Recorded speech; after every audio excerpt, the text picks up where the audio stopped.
우리가 계속 우리가 요한계시록을 우리가 이렇게 강의를 들었는데요. 이번 주가 너무 바빴어요. 그래서 요한계시록을 연구할 수 있는 시간적 여유가 없더라고요.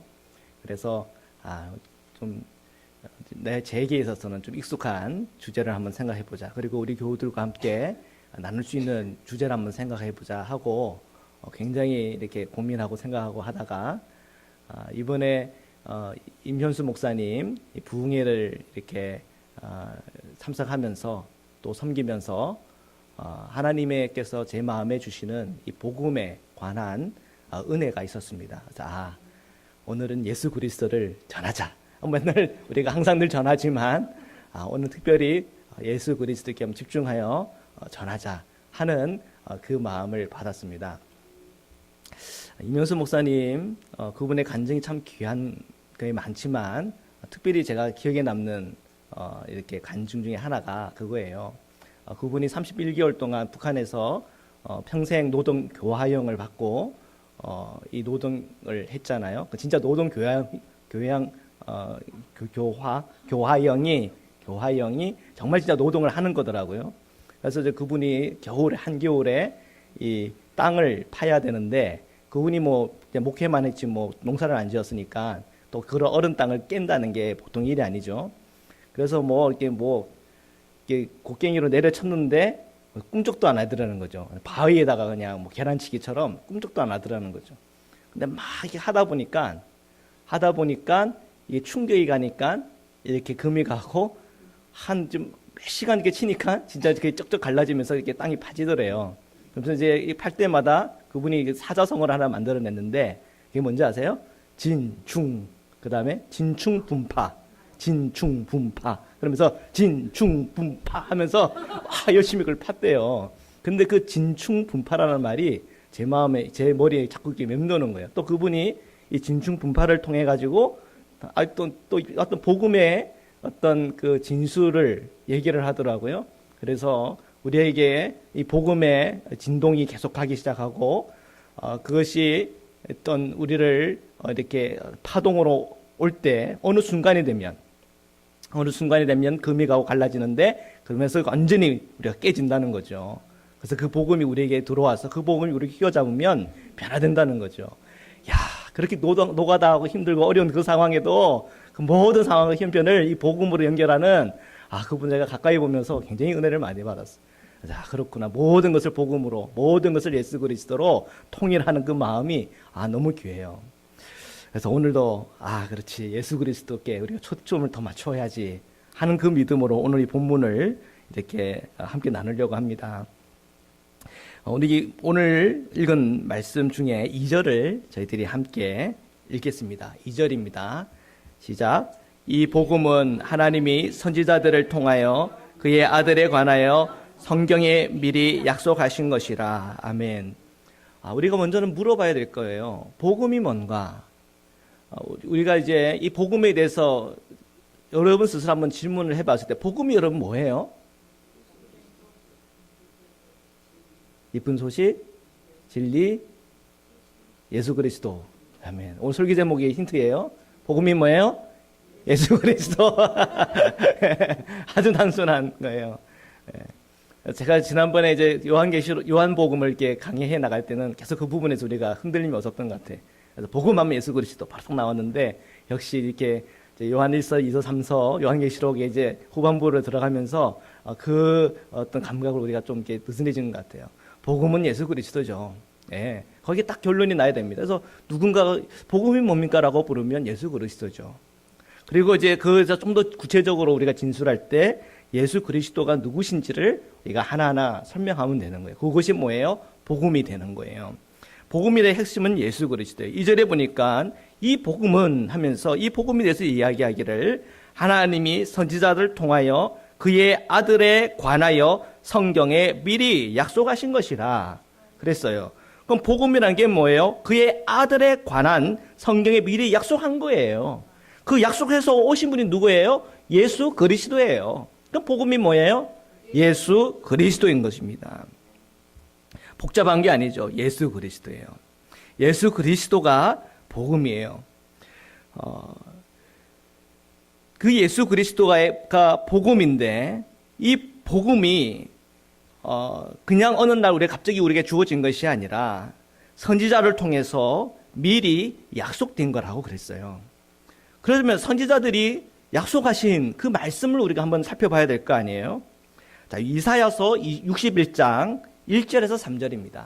이사야서 61장 1절에서 3절인데 우리 한 목소리로 함께 읽으시겠습니다. 시작.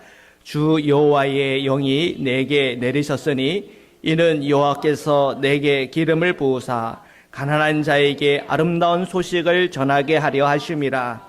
나를 보내사 마음이 상한 자를 고치며 포로된 자에게 자유를, 갇힌 자에게 노임을 선포하며 여호와의 은혜의 해와 우리 하나님의 보복의 날을 선포하여 모든 슬픈 자를 위로하되 우르 시온에서 슬퍼하는 자에게 화관을 주어 그 죄를 대신하여 기쁨의 기름으로, 그 슬픔을 대신하여 찬송의 옷으로, 그 근심을 대신하시고 그들이 의의 나무 곧 여호와께서 심으신 그 영광을 나타낼지라 일컬음을 받게 하려 하심이라. 아멘. 여러분이 오늘 이 말씀을 읽으면서 여기서 예수 그리스도를 발견하고 만나고 예수님이 누구인지를 여러분 깨닫는다면 여러분들은 틀림없이 여러분은 예수님을 만나신 분이에요. 부활하신 예수님을 만난 거예요. 여기서 지금 주인공은 메시아인데 그 메시아는 예수님이에요. 그 예수님은 여호와의 은혜의 해를 우리에게 주셨어요. 이 은혜의 해가 곧 구원이에요. 예수님께서 이 말씀을 가지고 인용하실 때 뒤에 하나님의 보복의 날에 대해서는 얘기를 안 하셨어요. 그런데 이 하나님의 보복의 날에 대한 것은 우리가 강해를 통해서 보고 있는 요한계시록에서 아주 디테일하게 사실은 설명이 되어 있는 거죠. 그러니까 이 이사야 61장 1에서 3절은 우리가 신약 전체를 통틀어 가지고 예수님이 어떤 분이신지에 대한 이 구약의 예언에 있어서 굉장히 중심되고 중요한 성경 구절인 거죠. 그런데 이 말씀을 유대인들이 받을 때 이 메시아가 예수 그리스도라고 하는 것을 알았을까요? 바리새인들이 알았나요? 서기관들이 알았나요? 대제사장들이 알았나요? 모르니까 예수님을 십자가에 못 박은 거죠. 맞아요. 감사합니다. 이렇게 같이 공감해 주시고, 같이 또 이렇게 반응을 해 주면요, 설교할 때 힘이 나요. 감사합니다. 유대인들은 이 말씀을 보면서 메시아가 곧 예수님이라고 하는 것에 대해서 몰랐어요.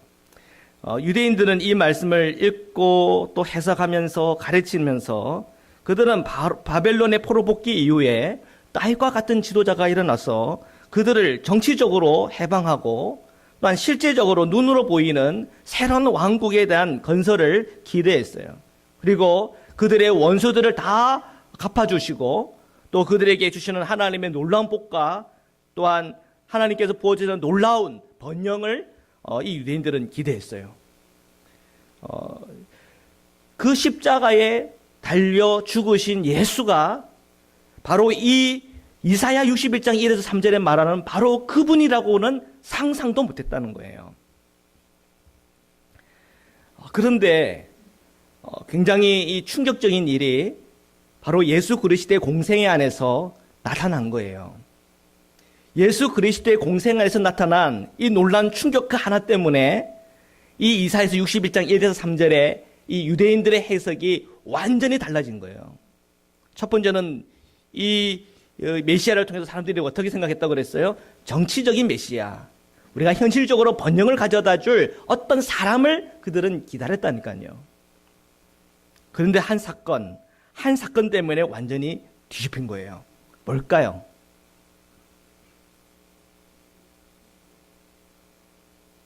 십자가일까요? 오병이어일까요?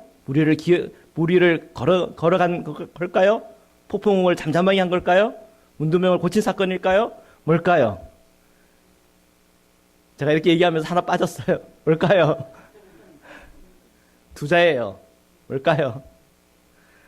자, 4절입니다. 4절을 우리 함께 읽겠습니다. 로마서 1장 4절을 함께 읽겠습니다. 시작. 성결의 영으로는 죽은 자들 가운데서 부활하사 능력으로 하나님의 아들로 선포되셨으니 곧 우리 주 예수 그리스도시니라. 아멘. 자, 이 4절에 의하면 예수님께서 하나님의 아들로 선포되는 가장 중요하고도 중요한 사건이 뭡니까? 부활이에요.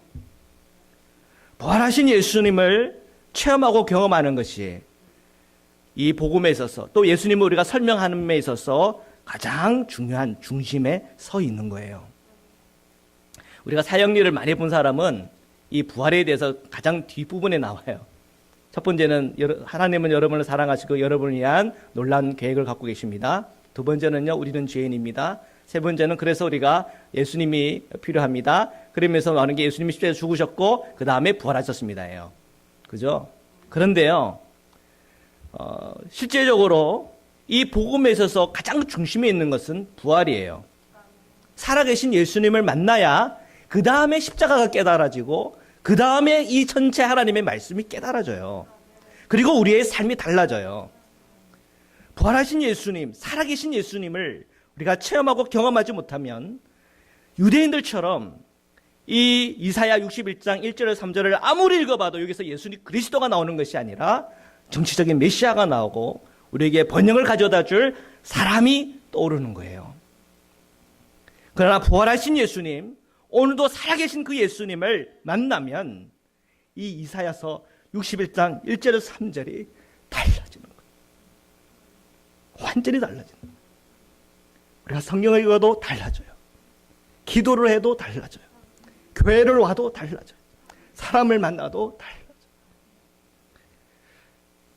이 부활은 정말 충격적인 사건이었던 거예요. 모든 제자들이 부활하신 예수님을 만나서 변화되고, 부활하신 예수님을 만나서 그들이 성경 보는 눈이 달라지고, 그리스도를 만나서 그들이 목숨을 바치고 그 전도할 마음과 그 중심을 가지게 된 겁니다. 우리가 고린도전서 15장 3절에서 8절을 우리 함께 보시겠습니다. 고린도전서 15장 3절에서 8절입니다.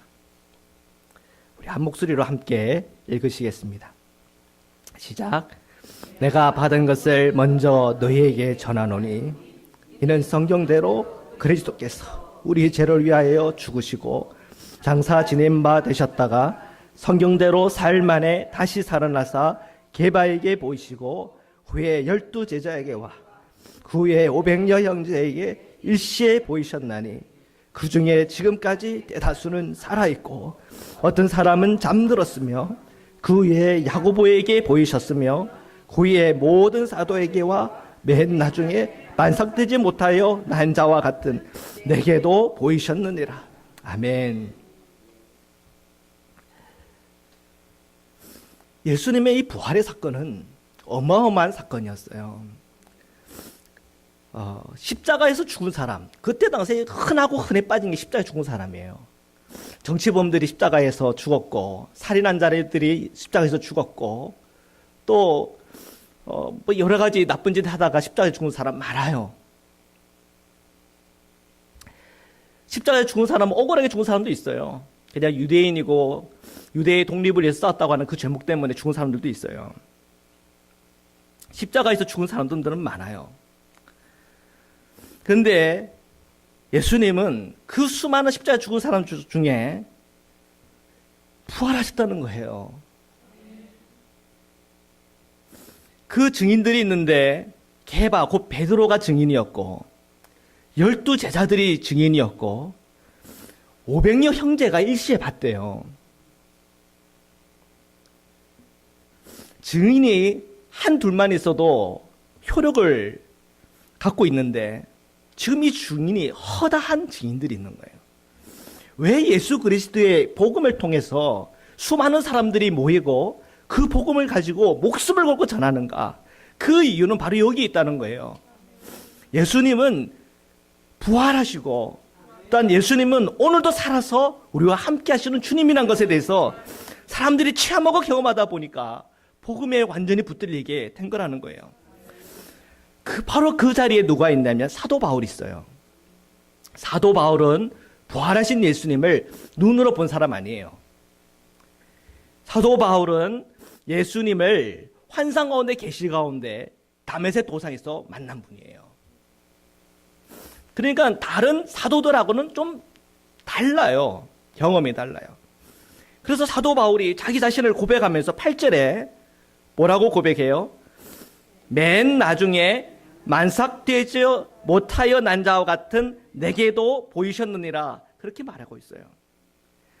만삭되지 못하여 난 자, 뭘 의미하나? 이 마이클 고먼의 책인 이 삶으로 담아내는 십자가에 보면 이렇게 이 부분을 해석하고 있어요. 좀 띄워주실까요? 여러분은 너무 글자가 작으니까 여러분 글 볼 수 있는 사람은 글자를 읽고 보고요. 제가 읽어드릴게요.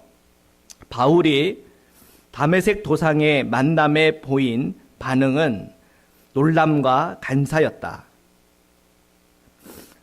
그전 감사라고 안 돼 있나요? 감사했다고 썼나요? 예.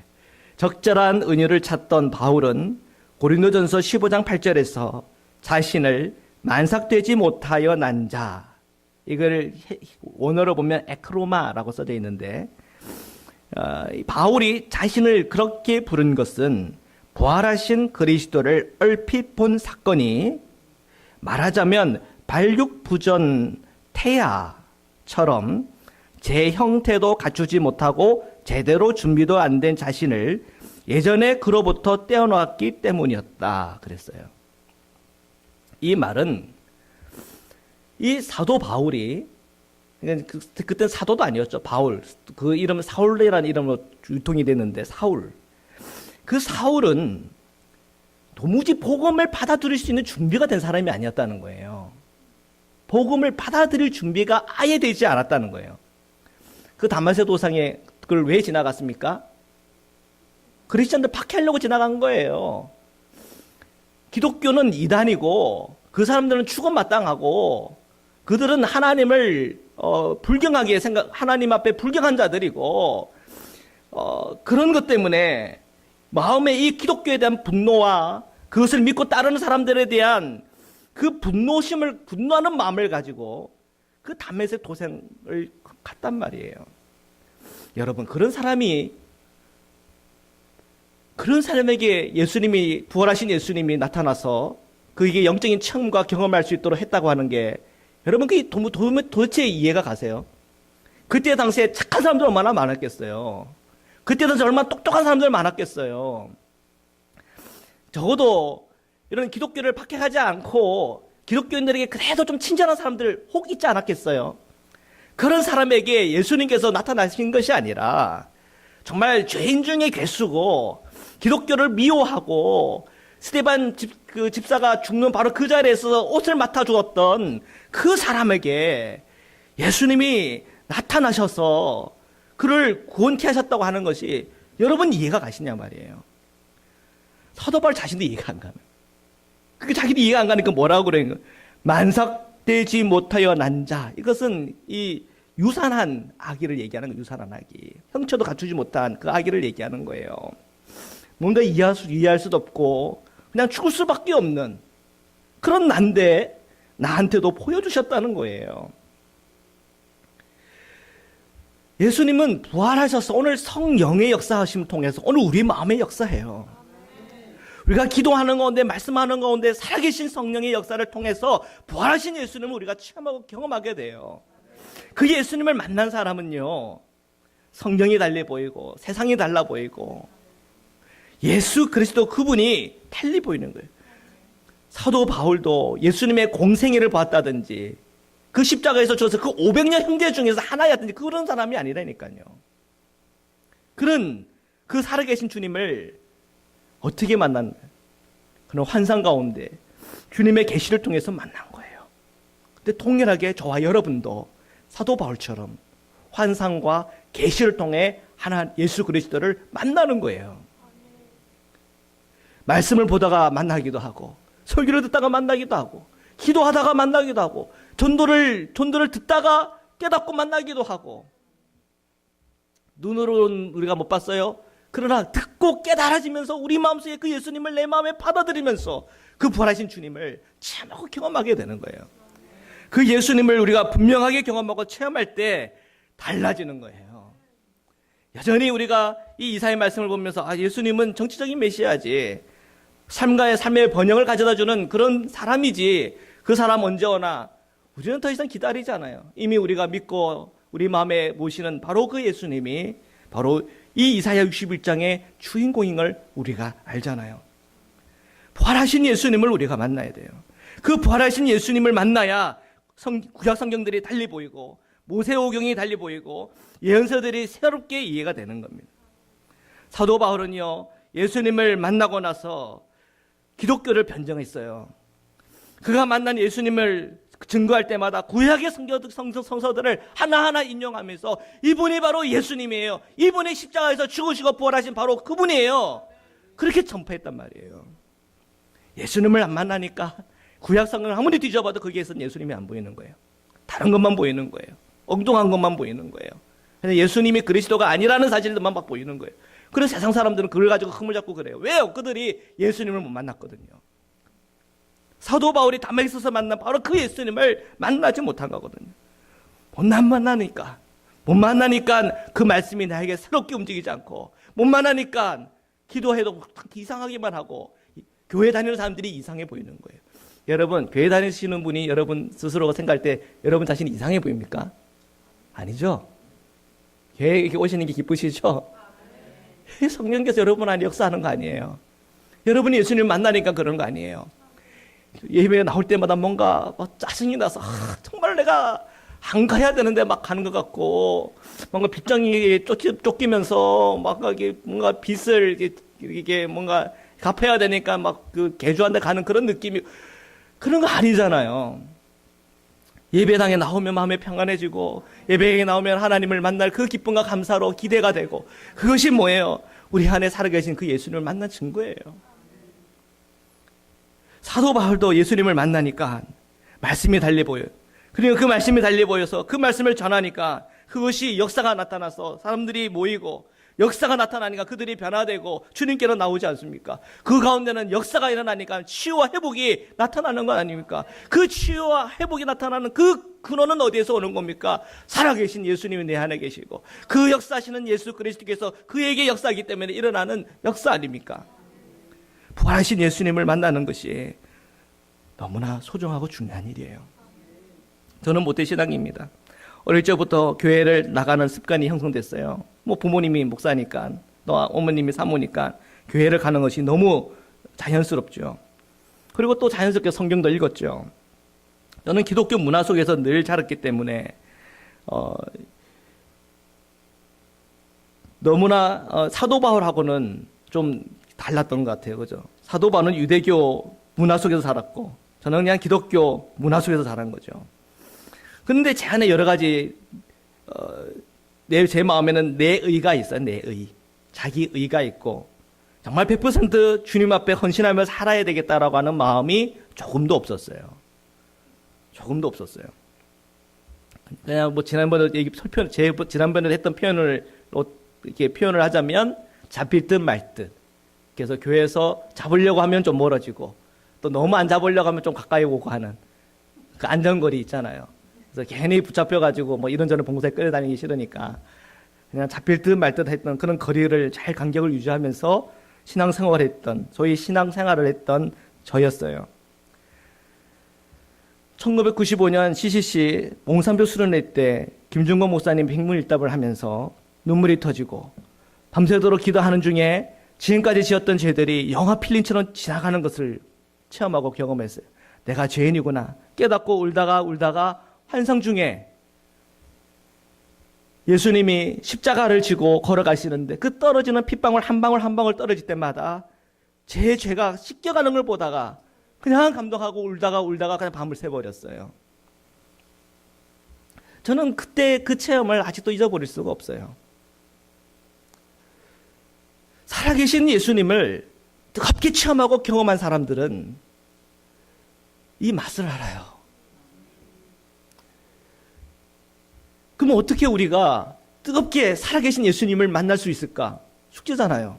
근데 이미 우리에게 그 모든 것을 은혜로 주셨어요. 성경이 있죠. 교회가 있죠. 또 여러 많이 훈련받을 수 있는 기회들이 있어요. 여러분 원하시면 1대1 받으시면서 그 1대1 중에 체계적으로 성경 공부도 할 수 있어요. 우리가 예배 때 찬양을 부르면서 그 찬양의 가사 하나하나를 음미하면서 우리가 우리의 고백을 주님께 드려보세요. 기도할 때 그냥 맹숭맹숭 기도하지 마시고 뜨겁게 한번 기도해 보세요. 그러면요, 어느 순간 어느 때에 살아계신 예수님에 대한 분명한 믿음과 성령 안에 휘어잡히는 경험들이 있다니까요. 그 경험을 해보면 성경이 달라져요. 삶이 달라져요. 세상 보는 눈이 달라져요. 사도 바울이 체험했고 그 제자들이 체험했고 500명 형제들이 체험했고 오늘 수많은 성도님들과 수많은 교인들과 수많은 선교사님들과 수많은 목회자들이 그 영적인 체험을 가지고 그리고 말씀을 가르치고 그 말씀을 선포할 때마다 그 안에서 회개와 예수 그리스도를 뜨겁게 만나는 역사들이 일어나고 있다는 거예요. 오늘도 살아서 역사하시는 예수님의 오늘 나와 저와 여러분의 주님이 있어요. 우리가 그 예수님을 우리 마음에 뜨겁게 영접하고 그 예수님을 체험하고 경험하면서 그리스도인의 삶을 살아가기를 주님의 이름으로 축원합니다. 6절입니다. 로마서 1장 6절입니다. 우리 함께 읽으시겠습니다. 시작. 너희도 그들 중에서 예수 그리스도의 것으로 부르심을 받은 자니라. 아멘. 너희도, 여기서 너희는 누구를 얘기하는 겁니까? 이 로마서를 읽는 교우들을 얘기하는 거예요. 저와 여러분을 얘기하는 거예요. 너희도 그들 중에서, 그들은 누구를 얘기하는 거예요? 불신자들을 얘기하는 거예요. 믿지 않은 자들을 얘기하는 거예요. 너희도 불신자들 중에서 그 많은 불신자들 있잖아요. 그 많은 불신자들 한번 생각해 보세요. 거기에는 우리보다 더 도덕적이고 더 똑똑하고 더 풍성하고 부유하고 행복한 삶을 살아가는 사람들도 있어요. 그런 사람들에게 복음을 준 게 아니고 그런 사람들에게 예수 그리스도의 것으로 부른 게 아니라 그 많은 자들 중에서 저와 여러분을 예수 그리스도의 것으로 부르셨다는 거예요. 어떻게 알아요? 여러분 지금 교회 나와서 예배 드린 거 보고 알아요. 누군가 불렀으니까 여기 자리에 앉아 있는 거예요. 봤잖아요. 제가 여러분 불렀나요? 모르겠어요. 제가 신방전을 이렇게 해가지고 오신 분이 있는지. 근데 근본적인 것은 사람의 콜링이 아니라는 거예요. 주님의 콜링이에요. 주님의 콜링 앞에 여러분이 응답하여 이 자리에 앉아 있는 거예요. 하나님께 예배 드리고 있는 거예요. 너희도 그들 중에서 예수 그리스도의 것으로 부르심을 받은 자니라. 예수 그리스도의 소유로 부르심을 받았다는 거예요. 마가복음 5장에 보면 이 거라사에 한 귀신 들린 사람이 소개되고 있어요. 어마어마한 귀신들이 달라붙었나 봐요. 그래서 그 귀신 이름이 뭐라 그래요? 군대래. 군대가 사람이에요? 아니, 어마어마한 많은 수를 얘기한 집합체 아니에요. 온갖 귀신들이 다 달라붙어 있는 이 거라사 지방에 이 귀신이 소개되고 있어요. 아이고, 성경이 예수님만 소개하지 웬 귀신입니까? 이 귀신 같은 사람이 나라는 거예요. 몰랐죠? 이 귀신 같은 사람이 나라는 거예요. 언제나 예수님을 만나기 전에 나라는 거예요. 얼마나 내가 포악하든지 사람들이 쇠수갑을 탁 채우면은 나는 어떻게 해요? 어떻게 하든지 그걸 딱 끊어버리고는 온갖 나쁜 짓 다 하는 거예요. 아이, 목사님, 제가 이렇게까지 나쁜 짓 안 했는데요. 예를 들자면 그렇다는 거예요. 예를 들자면. 여러분의 마음속에 일어나는 죄와 은밀한 죄와 누구에게 얘기하지 못하는 그런 죄들, 우리의 삶 속에서 일어났던 수많은 죄들, 그 어떤 죄 때문에 내 마음에 양심에 갇히게 생기고 생각하면 부끄럽고 했던 그 수많은 죄들의 사슬에 묶여가지고는, 그러나 그 죄에 대해서 내가 회개하고 돌이켜서 뭔가 알 수 있는 그 방법도 없는, 그냥 그저 이 세상의 죄악과 이 죄사에 따라가다가 그냥 죽을 수밖에 없는 그런 죄인의 모습이 이 거라사 지방에 그 귀신의 모습이라는 거예요. 수많은 귀신들이 달라붙어서 그 귀신이 인도하는 대로 행하고 말하고 살아가는 우리의 모습을 얘기하는 거예요. 우상숭배가 따로 없다고 그랬잖아요. 이 세상 사조를 따라다니다가 이 세상과 함께 타락하는 우리의 모습이 있다는 거예요. 나는 의로운 길, 선한 길, 하나님을 향해 달려가고 싶지만 끊임없이 나를 세상으로 향하고 세상적인 만들고 나 중심으로 만들고 사람들과 함께 행복하게 살고 싶지만 그 행복을 깨뜨리는 나는 행복하게 살고 싶어요. 그러나 내 말하는 것 하나가 그냥 행복을 깨뜨리고 내 죄 하나가 우리의 가정을 깨뜨리고 나의 더러운 죄 때문에 사람들이 그렇게 놀라고 하는 그런 일들이 우리에게 일어나더라는 거예요. 이 거라사에 있는 그 귀신 들린 자, 그 귀신에 이끌려서 뭐를 묶어도 진정이 되지 않는 그 나의 모습이 바로 이 거라사 귀신 안에 있다는 거예요. 그 귀신이 뭐 하는 줄 아세요? 그 사람이 뭐 하는 줄 아세요? 산에서 소리를 잘 질러요. 그리고 하는 게 뭐예요? 돌로 막 자기를 자해를 해요. 왜? 그런 내가 미우니까 자해를 하는 거예요. 그럼 나는 그냥 죽었으면 좋겠으니까 자해를 하는 거예요. 구원의 길이 없는 거예요. 사람들이 그 애를 구원해 줄 수도 없어요. 뭐를 어떻게 할래 해도 방법이 없는 거예요. 누구만 그를 구할 수가 있는 거예요. 오직 예수님만 그를 구할 수 있는 거예요. 예수님이 그를 만나니까 구원의 길이 열린 거예요. 예수님이 그를 만나니까 돼지 2,000마리 아끼지 않았어요. 다 그걸로 가라. 다 떠나갔어요. 2,000마리 막 물에 다 몰살했어요. 예수님 눈에는 이 돼지 2,000마리는 눈에 보이지 않아요. 거라사의 그 귀신 들린 그 한 인간, 그 한 사람, 그 한 사람의 예수님의 모든 생각과 마음과 그 중심이 가 있는 거예요. 바로 그 주님이 여러분을 만나준 거예요. 거라사에 있는 이 귀신, 이 한 사람이 이게 참 구강무도하다, 이런 귀신 들린 사람이 있나? 여러분은 그렇게 생각하면 그게 바로 예수 만나기 전에 저와 여러분이라는 거예요. 예수님을 만나기 전에 여러분 얼마나 많은 것들이 여러분을 움직였어요. 여러분을 끌고 다녔어요. 여러분의 감정을 끌고 다녔어요. 여러분의 남편을 끌고 다녔어요. 자녀들을 끌고 다녔어요. 지금도 끌려다니고 있는 줄 모르겠어요. 예수님을 만나야 되는 거예요.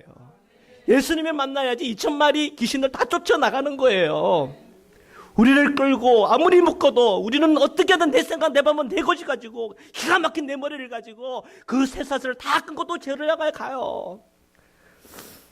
근데 예수님을 만나야 실질적으로 내 삶에 변화가 있고 그 예수님을 만나야 진짜 나에게 구원이 임하는 겁니다. 그는 귀신에 이끌렸지만 예수님을 만나니까 예수님의 말씀에 이끌려요. 너 받은 그 체험과 경험에 대해서 너의 동네에 가서 전파하라. 대가볼레 가가지고는 그가 이 귀신에서 노임받게 하신 예수 그리스도를 전파했단 말이에요. 복음은요 복잡하지 않아요. 복음은 뭐예요? 예수 그리스도예요. 내가 그분 만나서 내가 변화됐어. 내가 그분 만나서 내가 성경이 새롭게 보이기 시작했어. 내가 그분 만나서 내가 진리를 깨달았어. 그 진리가 예수님이라는 걸 내가 깨달았어. 그 순간 그 복음이 내 삶과 내 모든 것을 지배하고 이끌어가기 시작하게 되는 거예요. 이 거라사 지방에 있던 그 귀신 들린 자가 오늘 나의 모습. 우리가 어떤 경론이든 복음을 듣고 예수를 믿어 세례를 받고 성도가 되었어요. 우리는 부활하신 예수님을 만난 거예요. 그 만남을 통해서 우리는 교회에서 함께 만나고 있어요. 함께 교제 나누고 있고 함께 친교를 나누고 있고 이것에서 그리스도 안에서 우리가 성도로서의 행복을 누리는 거예요.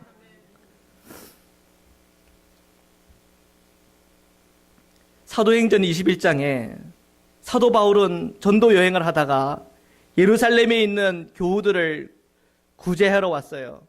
근데 거기서 불신자죠. 예수 그리스도를 모르는 불신자인 유대인들이 그를 붙잡고는 돌로 쳐서 죽이려고 그랬어요. 근데 천부장의 도움으로 목숨을 건져요.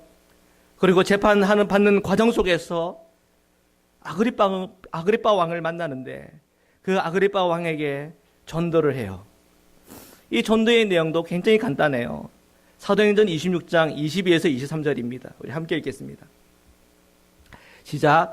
하나님의 도우심을 받아 내가 오늘까지 서서 높고 낮은 사람 앞에서 증언하는 것은 선지자들과 모세가 반드시 되리라고 말한 것밖에 없으니 곧 그리스도가 고난을 받으실 것과 죽은 자 가운데서 먼저 다시 살라라사 그리스라엘과 이방인들에게 빛을 전하시리라 함이니이다 하리라. 아멘. 이 어둠 가운데 복음의 빛을 전파하는데 그 복음은 무엇입니까? 그리스도가 고난을 받으실 것과 죽은 자 가운데서 먼저 다시 살아난다고 하는 것이에요. 자, 우리가 이 부활하신 예수님을 만났을 때 예수 그리스도의 십자가가 달리 보여요. 부활하신 예수님을 만나기 전에는 그 십자가를 보면 이해가 안 가는 거예요. 어떻게 십자가에 달려 죽은 저 사람이 하나님의 아들이지? 신명기 21장 23절이에요. 함께 보시겠습니다. 시작. 그 시체를 나무 위에 밤새도록 두지 말고 그날에 장사하여 내 하나님 여호와께서 내게 기업으로 주시는 땅을 더럽히지 말라. 나무에 달린 자는 하나님께 저주를 받았습니다. 십자가에 죽은 그는 구약 성경의 기준에 따르면 저주받은 자예요. 어떻게 하나님이 저주받은 자가 될 수 있단 말입니까? 도무지 이해가 안 되는 말씀이죠. 부활하신 예수님을 보니까 이제 이게 이해가 되는 거예요. 그 저주의 십자가를 예수님을 십자가에 못 박았더니 거기서 저주받고 죽고 끝난 것이 아니라 부활하셨다는 거예요. 아니 그러면 그 십자가는 뭐지? 이 십자가는 도대체 뭐지? 궁금증이 생기는 거예요. 사도 바울이 하나님의 계시를 통하여 이 십자가는 뭐지 도대체?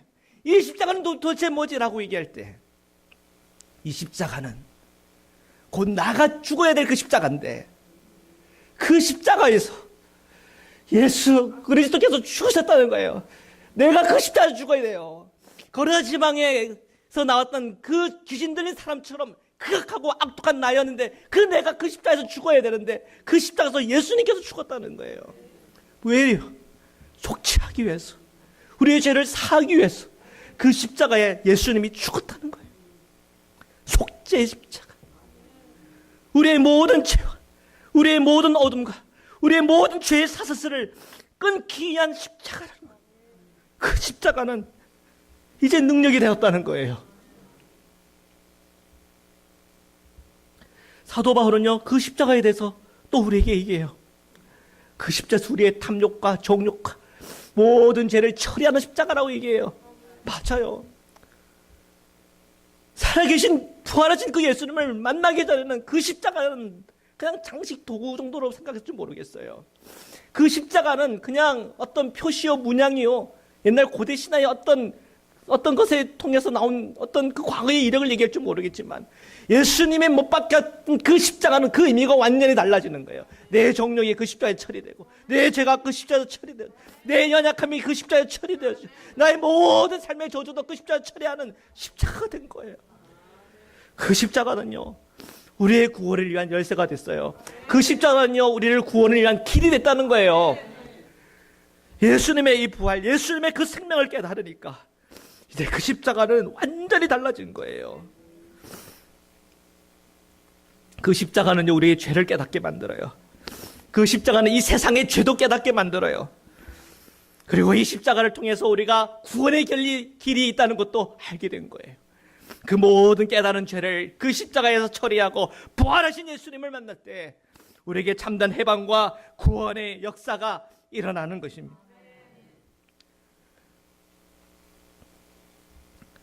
우리는 그 십자가 앞에서 우리는 두려울 일이 없어요. 그 십자가를 통해서 부활하신 우리가 예수님을 보기 때문에 그 십자가는 나의 영적인 성숙과 그 십자가는 나를 정말 예수 그리스도의 사람으로 만들고 하나님의 백성으로 삼으시는 그 십자가이기에 알기 때문에 더 이상 그 십자가는 저주가 아닌 것이에요. 우리는 주님이 알파와 오메가가 되시는 걸 알아요.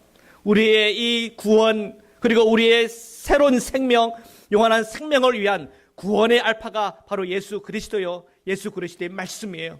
그 말씀을 통해서 우리는 구원으로 받은 하나님의 백성으로서 출발하게 되었어요.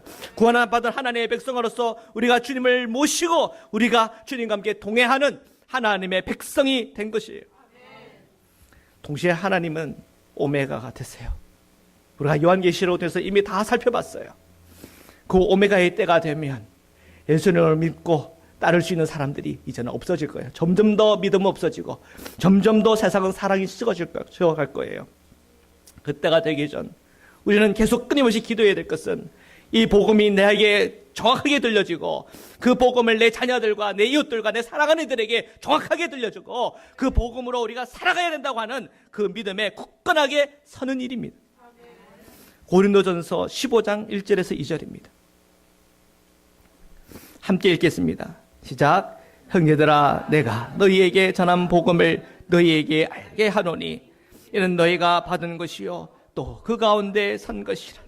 너희가 만일 내가 전하는 그 말을 굳게 지키고 헛되이 믿지 아니하면 그로 말미암아 구원을 받으리라. 아멘. 우리는 예수 그리스도를 믿음으로 구원을 받았습니다. 그런데 사도 바울이 이 9절에서 우리에게 참 의미심장한 얘기를 하고 있어요.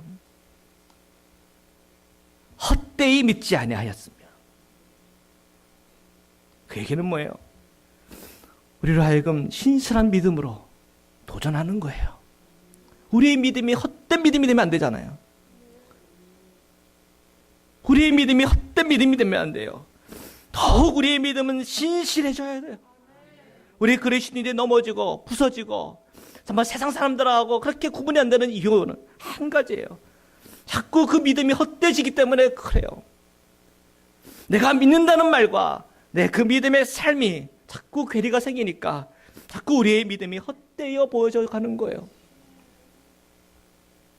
그러나 우리가 예수님을 알고 부활하신 예수님을 알고 살아계신 예수님을 내가 체험하고 경험하고 그 살아계신 주님과 내가 날마다 동행하기 시작하면 우리의 믿음은 신실해질 수밖에 없어요. 왜요? 살아계신 주님이 바로 내 옆에 있거든요.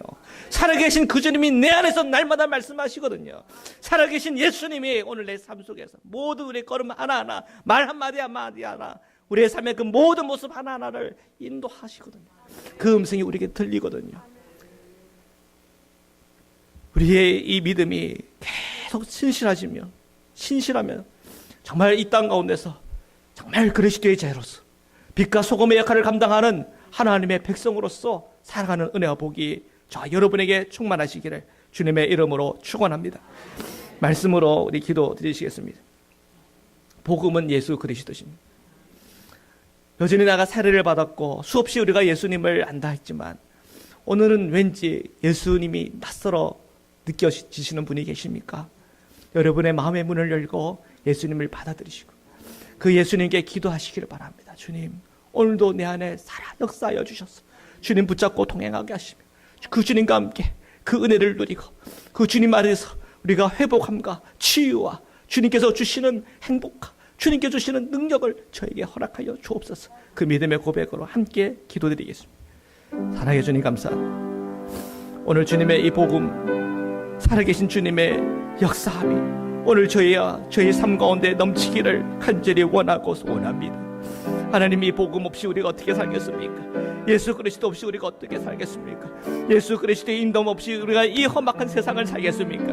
우리의 모든 죄와 악의 모습들, 여러 가지 많은 수많은 이 죄의 사슬들이 우리를 얽어매고 우리를 무너뜨리라고 하는데 예수 그리스도의 이름을 꺾지 않으면 무엇으로 꺾을 수 있겠습니까? 날마다 예수 그리스도의 이름으로 선포할 때마다 그 수많은 사슬들이 끊어지게 하시고 나를 이끌어가던 모든 귀신은 예수 이름을 쫓김받게 하여 주옵시고 우리가 주님 앞에 거룩함과 정결함을 가지고 복음을 전하며 복음적인 삶을 사며 그 복음으로 승리하는 주님의 백성으로 삼아 주시옵소서. 이 말세시 말에 하나님 앞에 우리가 더 깨어 기도하며 간구하며 주님과 뜨겁게 교제하며 주님과 동행하는 주님의 백성 되어지기를 원하오니 주여, 우리 모든 신령마다 주님의 은혜로 더하시고 하나님의 사랑으로 더하여 주옵소서.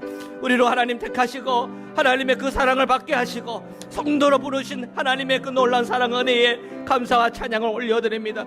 오늘 우리가 예수 그리스도의 소유로서의 삶을 살게 하소서. 우리가 예수 그리스도의 것으로서 승리하며 살아가게 인도하여 주옵소서. 주님 감사합니다. 오늘 이 시간에도 우리 모든 심령 마음에도 주님 은혜로 함께 응답하여 주옵소서. 감사합니다. 사랑의 주님 감사합니다. 오늘 주님의 말씀 앞에 섭니다.